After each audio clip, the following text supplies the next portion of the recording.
We took a geophone to the lathe and cut it up. Here's the guts coming out. You can see the coil and the magnet that is attached to the top and bottom caps.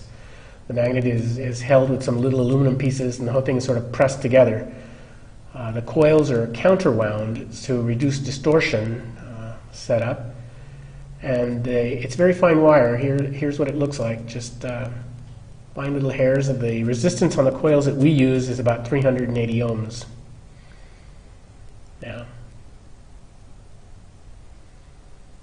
it just wiggles around. It needs to be about 3 degrees from the vertical to work real well.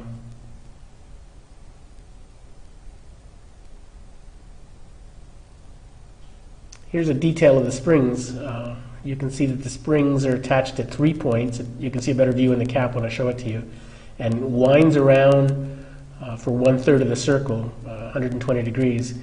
And they're attached to those 3 little tabs on the upper cap, and the very same on the bottom. So the spring is supported, the coil is supported by the springs, top and bottom. Here's the other cap, and you can see the springs coming up.